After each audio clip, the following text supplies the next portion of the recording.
누가는 데오빌로에게 아주 긴 장문의 편지를 보냈습니다. 데오빌로는 예수 그리스도를 믿지만 이방인으로서 믿음을 가지고 있지만 말씀을 알고 있었지만 그 당시에 많은 시련과 환난, 핍박으로 인해서 흔들림을 가지고 있었습니다. 이때 누가는 이 데오빌로 예수 그리스도를 믿는 이방인들에게 강조한 것을 보면요, 믿음이나 기도를 강조하지 않았다는 겁니다. 예수님께서 가르치셨던 그 한 가지를 말하고 있는데요, 하나님의 나라라는 것입니다. 오늘 이 하나님의 나라에 대해서 그것이 어떤 의미가 있는지를 좀 살펴보려고 합니다. 한 번 더 3절 말씀입니다. 그가 고난 받으신 후에 또한 그들에게 확실한 많은 증거로 친히 살아계심을 나타내사 40일 동안 그들에게 보이시며 하나님 나라의 일을 말씀하시니라. 누가는 특별히 그가 고난 받으신 후라고 말하고 있습니다. 예수님께서 십자가에 죽으신 사건을요, 고난이라고 표현하고 있습니다. 자, 그런데 이 고난은요, 단순히 육체적인 고통만을 말하는 것이 아니지요. 성육신 하신 그 순간부터 인간의 몸에, 동정녀의 그 몸에 10개월 동안 머문 시간, 그리고 죽음의 그 십자가의 그 죽음의 그 모든 시간, 그러니까 예수 그리스도의 전 인생에 걸치신 그리스도의 낮아지심을 지금 이렇게 표현하고 있습니다. 자, 그러면서 누가는 다시 이렇게 말합니다. 그들에게 확실한 많은 증거로 친히 살아계심을 나타냈다라고 말하고 있습니다. 여러분, 그들에게 확실한 많은 증거, 믿음이 흔들리고 그리스도를 따라가지만 어떻게 살아가야 될지 알지 못하는 그들에게요, 확실한 많은 증거로 친히 살아계심을 나타냈다라고 말씀하고 있는데요, 어떤 증거이겠습니까? 가장 확실한 증거는 예수 그리스도의 부활, 예수님의 상처입니다. 손과 발의 못자국, 옆구리의 창자국, 바로 그 상처가 부활을 증명하는 가장 확실한 증거였습니다. 자, 그런데 예수님께서요, 그들에게 살아계심을 나타내셨을 때 하루, 어떤 하나의 일회적인 사건이 아니라 성경은 이렇게 기록하죠. 40일 동안 그들에게 보이시며 라고 얘기하고 있습니다. 누가는 예수님께서 부활하시고 난 다음에 그 영광의 몸을 입으시고 즉시 승천했다라고 말하지 않습니다. 40일 동안 제자들에게 여러 차례 나타나셨다 이렇게 증언하죠. 고린도전서 15장 4절에서 6절입니다. 장사 지낸 바 되셨다가 성경대로 사흘 만에 다시 살아나사 게바에게 보이시고 후에 12 제자에게와 그 후에 500여 형제에게 일시에 보이셨나니라고 기록하고 있습니다. 게바 12 제자, 심지어 500여 명의 사람들에게 일시로 주님의 그 상처의 몸을 가지시고 그들에게 나타나 보이셨다라고 기록하고 있습니다. 자, 더 중요한 것은요, 고린도전서에 뭐라고 말씀하고 있냐면 이것 말고도 더 많이 나타냈다라는 겁니다. 부활이 확실하다는 거예요. 수많은 이들이 예수 그리스도의 그 확실한 살아계심을 보고 경험했다라고 말하고 있습니다. 그런데 궁금증이 생기지 않습니까? 그렇다면 40일 동안요, 예수님은 어디에 계셨을까요? 제자들과 늘 함께 하셨던 것은 아니거든요. 우리가 여기서 봐야 될 것은 주님의 영광은 승천하신 후가 아니라요, 부활 직후부터 이미 영광을 주님께서 받으셨습니다. 부활 후 주님이 나타나지 않는 날들은요, 주님께서 이미 하나님의 보좌 우편에 앉아 계셨다고 보는 것이 옳습니다.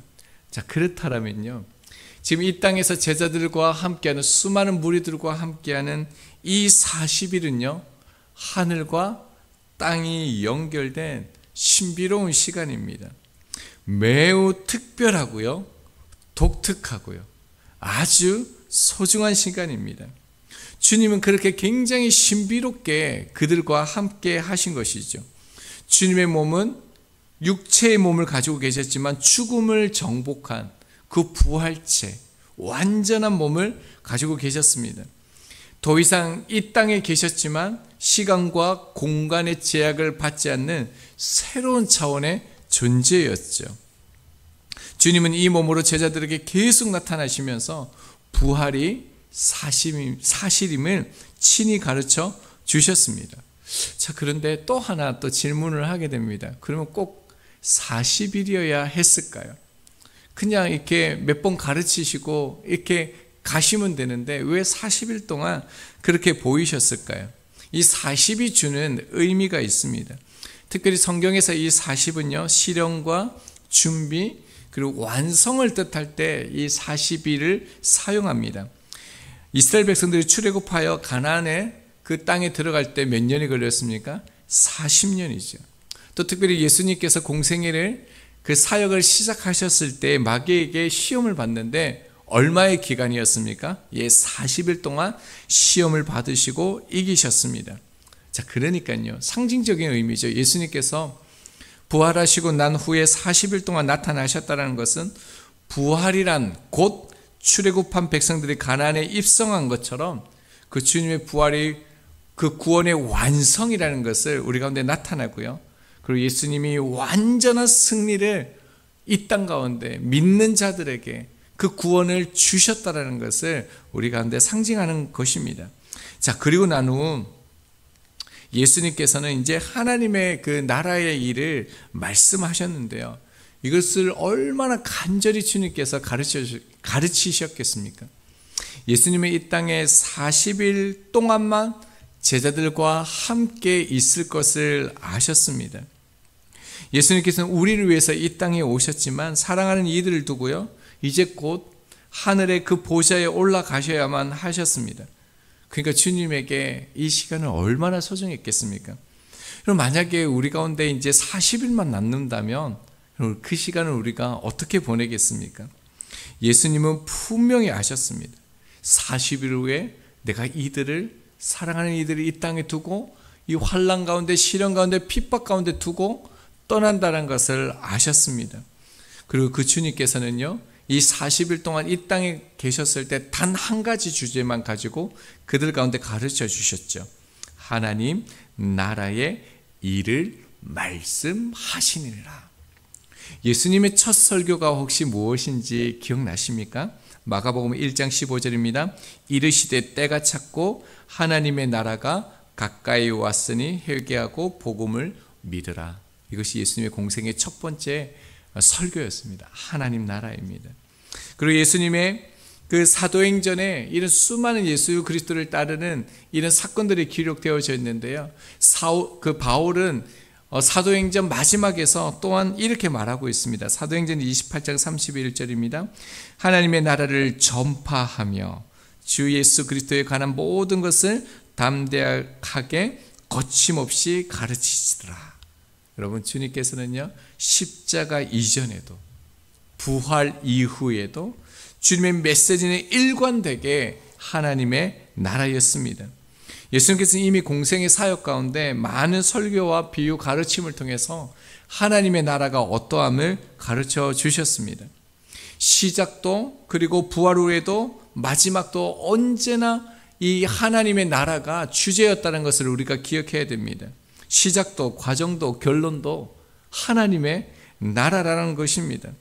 여러분, 그렇다면 왜 주님께서 이토록 똑같은 주제를 반복하여서 처음과 과정과 결론 마지막으로 계속적으로 말씀하셨을까요? 먼저는 반복한다는 것은 그만큼 중요하다는 겁니다. 놓치면 안 된다는 거죠. 또 한 가지 이유가 더 있습니다. 그것은요, 제자들이 이 하나님의 나라의 의미를 아직도 깨닫지 못했다는 거예요. 하나님의 나라를 믿지 못했다라는 겁니다.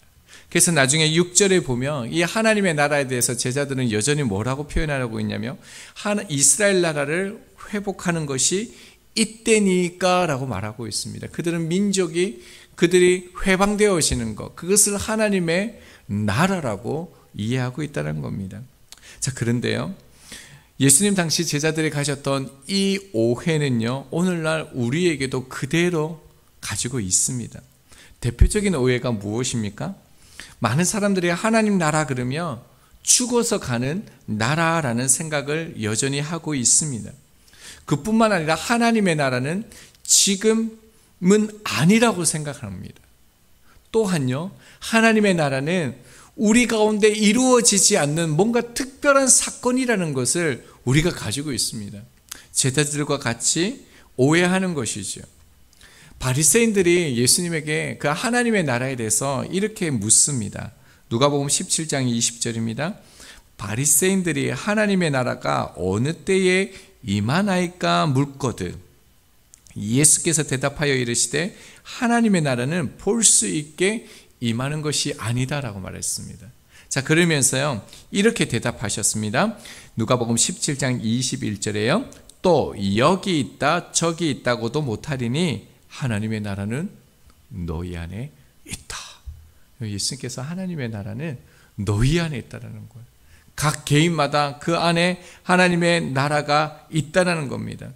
예수님께서는 하나님의 나라가 저 멀리 임하는 것이 아니라 주님 안에서 이미 임한 현실임을 선포하신 것이죠.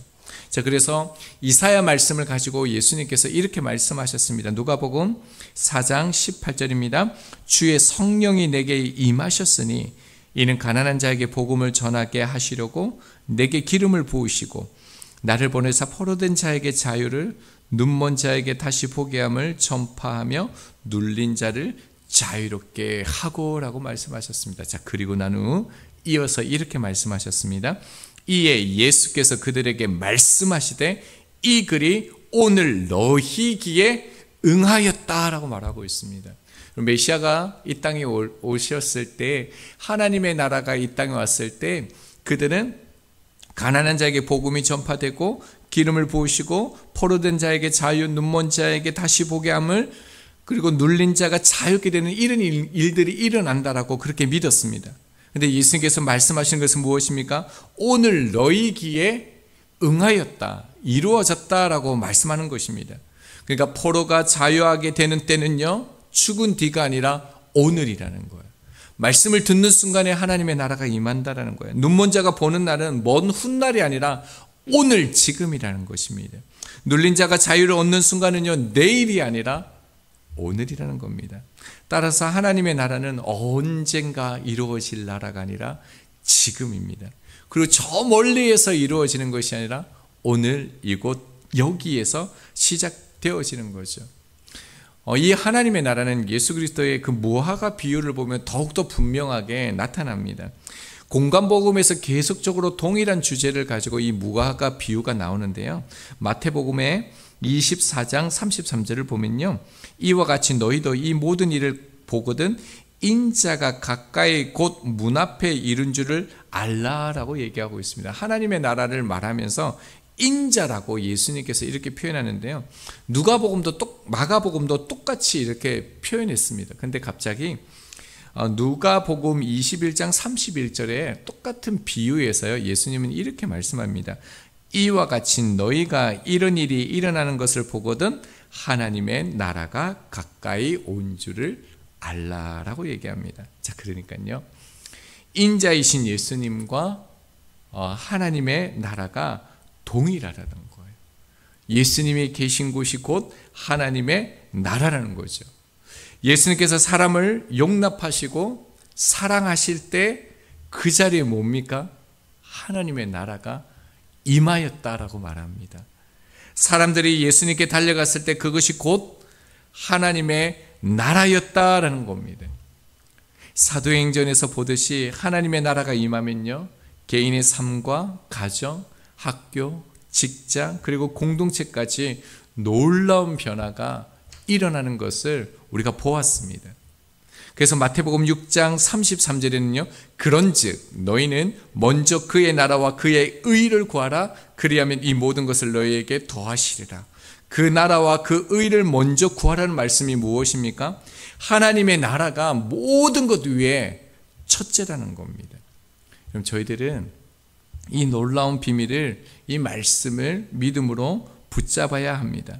이 말은 곧 우리의 개인적인 우리의 심령 가운데, 우리의 가정과 학교와 직장과 일상의 자리 어디에서든지요, 오늘 지금 이 순간 하나님의 나라가 임할 수 있다라는 것입니다. 여러분, 하나님의 나라를 경험한 사울이 변했다라면요, 변하지 못할 사람이 어디 있겠습니까?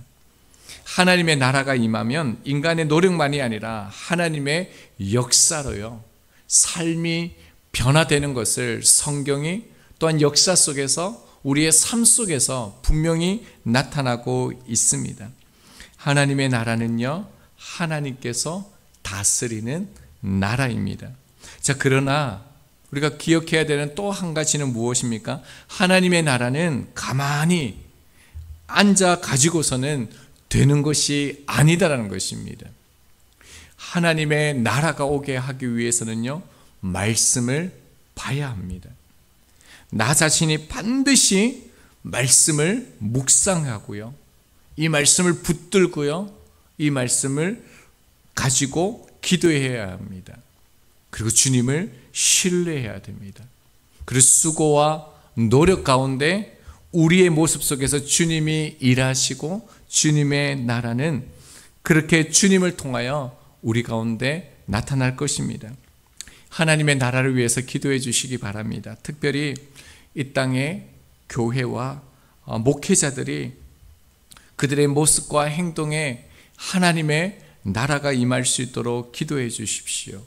뿐만 아니라 이 시간 말씀 앞에서는 저희에게도 하나님의 나라가 임할 수 있도록, 우리의 말하는 것 가운데 하나님의 나라가 임할 수 있도록, 우리의 눈빛 가운데 하나님의 나라가 임할 수 있도록, 그리고 우리의 손과 발에 하나님의 나라가 임할 수 있도록, 우리의 삶을 통하여 예수 그리스도의 그 삶을 나타내는 삶을 살아가기를 원합니다. 하나님의 나라는 먼 미래의 약속이 아니라요, 오늘 우리 삶 속에서 임하는 하나님의 다스림입니다. 언젠가가 아니라요, 오늘, 지금, 이 순간입니다.